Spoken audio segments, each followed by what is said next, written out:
Continuamos con definición y conceptos claves en sepsis en pediatría.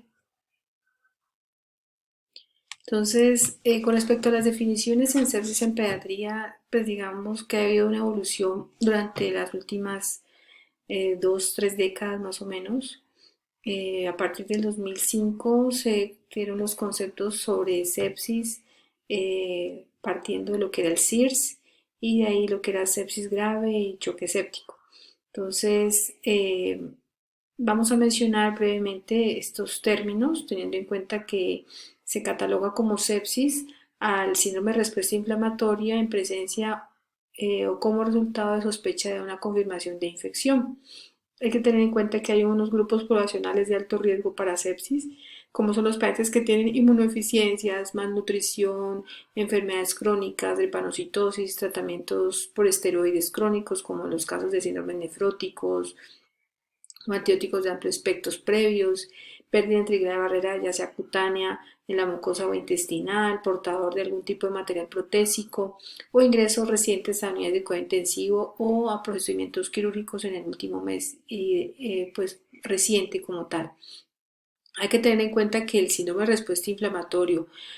como sepsis, asociado a una disfunción orgánica, o sea que donde ya hay compromiso de órganos, se denomina como sepsis grave. Y aquí pues hay una activación del código como tal, como hemos mencionado. Entonces la disfunción cardiovascular y la respiratoria son, digamos, las más frecuentemente comprometidas o más afectadas, como ya lo hemos dicho también en otras sesiones,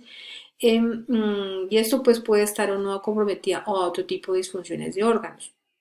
Recordemos que el SIR se cataloga como que requiere dos medidas anormales, ya sea en la frecuencia respiratoria de acuerdo al rango de edad o a la frecuencia cardíaca, y la otra es la temperatura o el recuento leucocitario que sea menos de 4.000 o más de 12.000 y con un porcentaje de neutrófilos elevados. Entonces, en cuanto a la frecuencia cardíaca, tener en cuenta que depende del rango de edad. De acuerdo a la edad del paciente van a haber unos rangos diferentes, es importante que lo tengamos en cuenta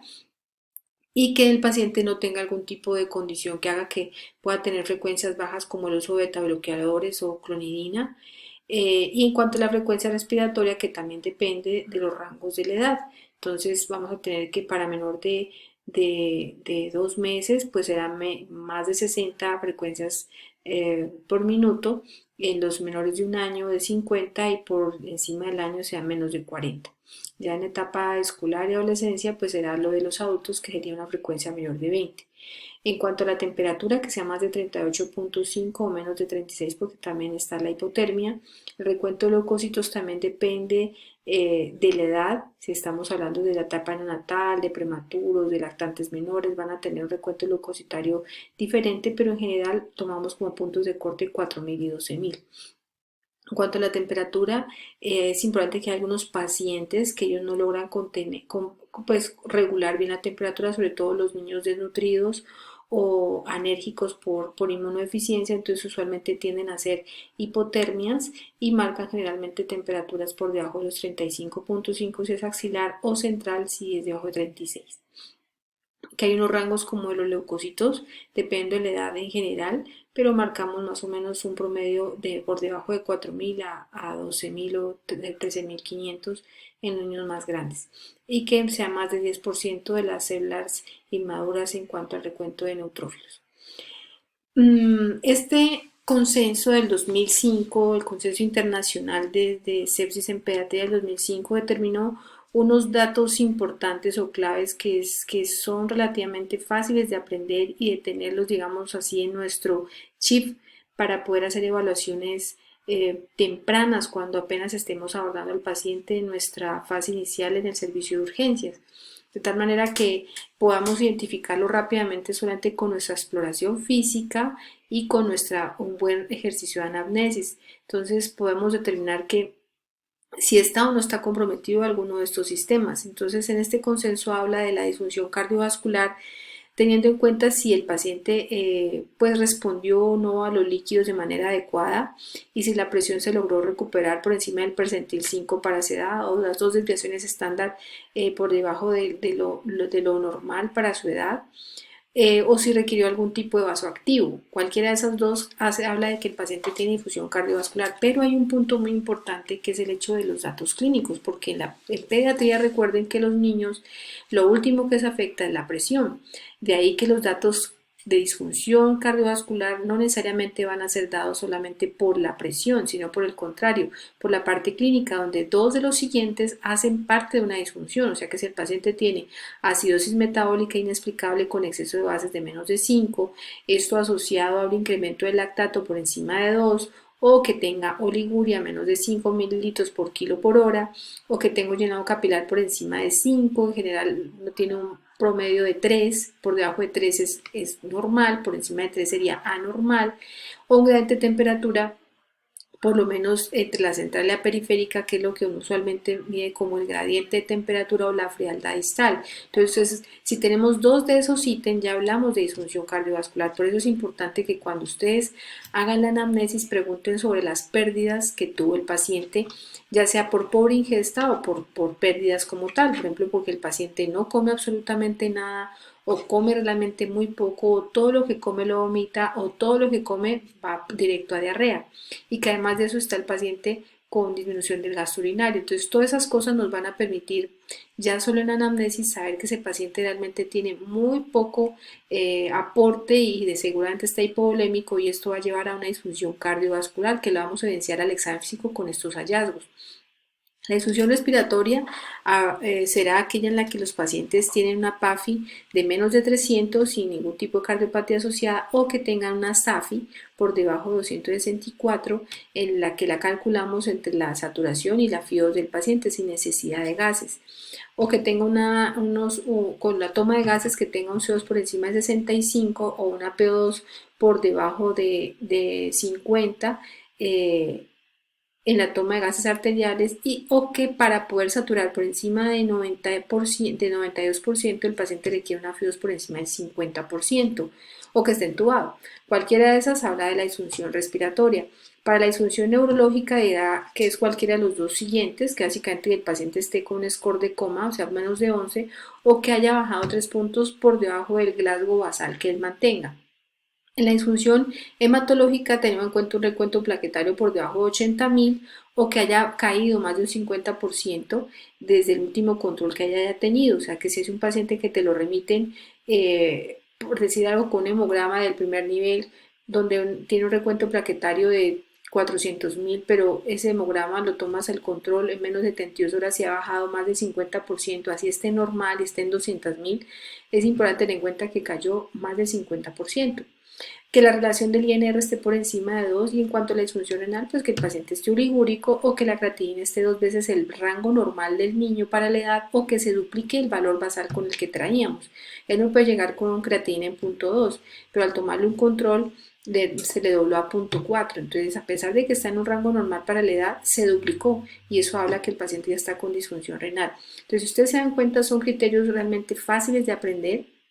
no tienen mayor complejidad. Es importante que los tratemos de interiorizar y que hagan parte siempre de nuestro arsenal, digamos, de memoria, por decirlo así, que tenemos que tener nosotros como médicos, de manera que cuando a ustedes les llegue un paciente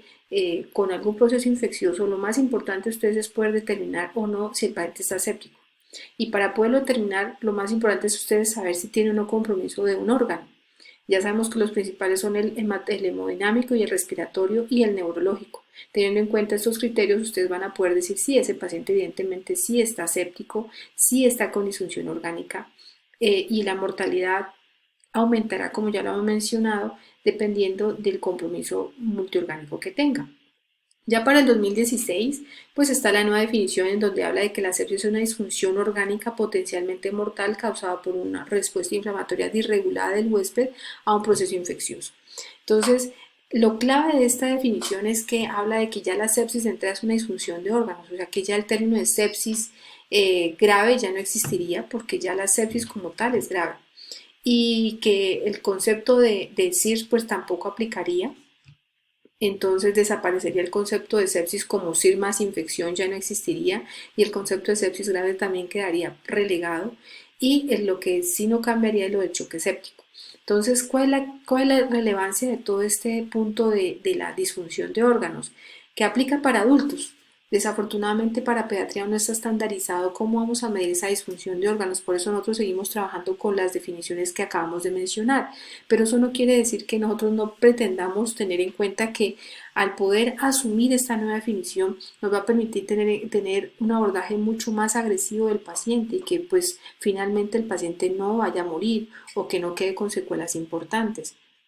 De ahí que esa disfunción en adultos está estandarizada con un score que es el score SOFA, que por encima de 2 puntos pues le da ya positivo para ese paciente. En pediatría hay muchos scores, como lo mencionamos, está el score del consenso del 2005, donde mencionamos todos los criterios para la disfunción, pero también está otros scores como son el PELOC 2 y el PSOFA, que se creó hace poco. En el del PELOC 2, si ustedes se dan cuenta, tiene 6 puntos. Interviene la parte neurológica, cardiovascular, renal, respiratoria y hematológica, no tiene en cuenta la parte hepática.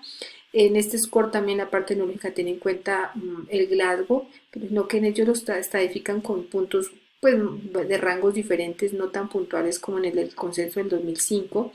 Lo que sí es importante tener en cuenta que tanto en el PELOC 2 como en el del PSOFA, ellos en la parte cardiovascular solo tienen en cuenta o que está el lactato afectado o que la presión se haya alterado, o si usas o no vasoactivos. Entonces, hay que tener en cuenta que la presión arterial no es lo único que se afecta en pediatría y que hay muchos niños que a pesar de que el lactato inicialmente no llega tan mal, puede estar en 2, 2,5, el paciente sí se encuentra con datos clínicos de disfunción y no lo logramos captar solamente con lactato o con presión arterial. Entonces digamos que esta es una falencia que tiene este score. En la parte renal pues lo catalogo de acuerdo al rango de edad, las creatinas que deben de tener los pacientes. En cuanto a la parte respiratoria, tiene en cuenta si está con ventilación invasiva o no. Y en cuanto a la parte hematológica, tiene un recuento plaquetario un poco con valores más exactos. El otro score que tenemos es el del PSOFA, donde también tenemos que, perdón, el del pelo, donde también tenemos en cuenta que tiene unos scores de hasta 4. Aquí también mencionan la SAFI, que era la que habíamos mencionado anteriormente, es un aporte importante de este score, donde el rango 1, o sea, ya te da puntos si está por debajo de 264, si está o no con soporte respiratorio, y si la PAFI es menor o no de 140, de 348 y 220, no necesitas gases para hacerlo. El recuento plaquetario lo tienen con rangos mucho más específicos. Aquí sí te tiene en cuenta la parte hepática de acuerdo a las bilirrubinas. Y en la parte cardiovascular también no tienen en cuenta sino los datos de si está hipotenso o no, o si tiene uso o no de vasoactivos, que es algo que nos pone en desventaja de todos estos scores, porque recuerden que la parte clínica en el aspecto cardiovascular, el sistema cardiovascular es fundamental. En el neurológico lo mismo, ponen los scores de Glasgow de acuerdo a rangos más específicos y la creatina de acuerdo también a la edad. Entonces, todo este tipo de scores básicamente buscan abordar en pediatría esa nueva definición. Hasta el momento, como les mencionaba, no hay todavía como de la adaptación de pediatría a esa nueva definición del 2016. Seguimos con las del consenso del 2005, pero eso no quiere decir que nosotros no tengamos como meta o que esperemos que se establezcan cambios frente a esta nueva definición para la parte pediátrica y que se determine un score específico para la evaluación de esa disfunción de órganos, pero creo que independientemente de cuál sea ese score, no debemos abandonar la parte clínica de estos niños porque es fundamental para su evaluación desde el punto de vista de hemodinámico y pues como disfunción cardiovascular. No olviden leer la información y los archivos PDF que se anexan a este tema para que puedan complementar la información. Espero que haya sido de su agrado y lo aprovechen. Muchas gracias.